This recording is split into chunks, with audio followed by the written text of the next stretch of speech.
আজকে কথা বলবো জিরো রিটার্ন নিয়ে। আসলে জিরো রিটার্ন কি? সত্যি করে বলতে গেলে আসলে জিরো রিটার্ন বলে কোনো কিছুই নাই।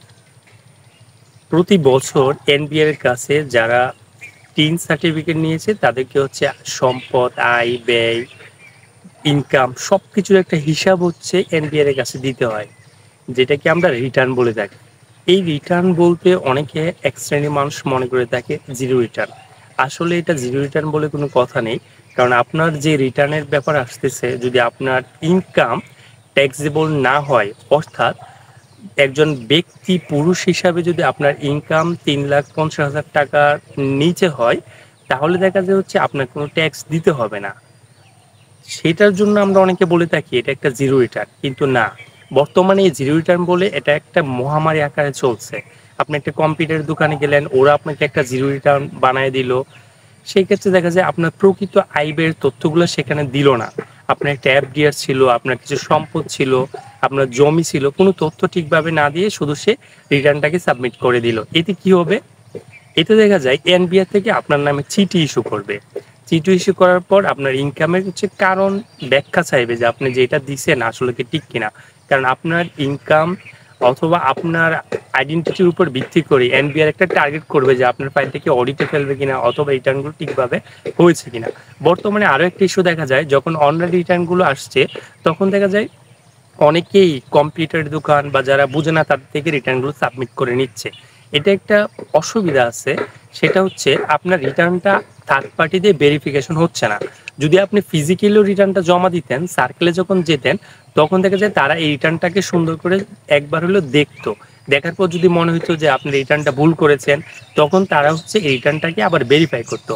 আমাদের কাছে বর্তমানে অনেকগুলো রিপোর্ট মানে চিঠি চলে আসছে, যেখানে দেখা যায় এনবিআর বারবার বলতেছে যে আপনি রিটার্নটা দিচ্ছেন, এটার ব্যাখ্যা দেন, সম্পদের ব্যাখ্যা দেন, আয়ের ব্যাখ্যা দেন, আপনি হাউস ইনকাম দেখান নাই, ওই ধরনের একটা ইস্যু।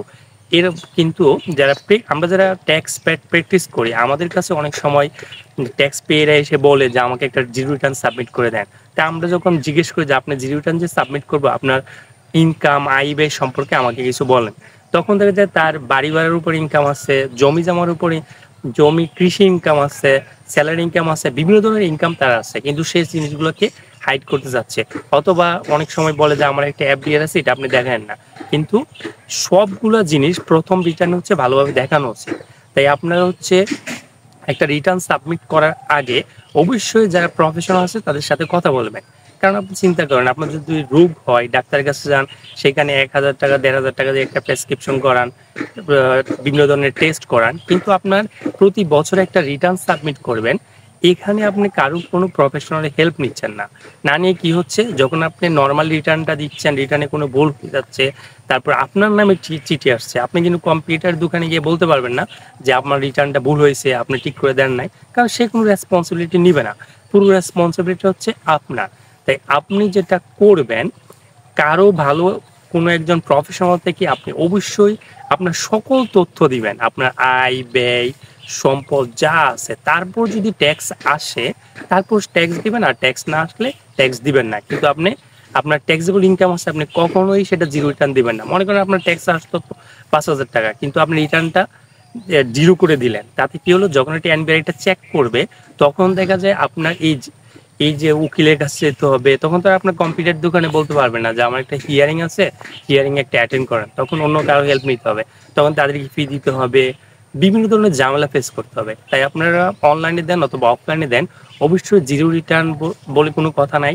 আপনি ভালোভাবে রিটার্ন দিবেন, জিরো রিটার্নের মহামারীর মধ্যে আপনারা পড়বেন না। ধন্যবাদ সবাই।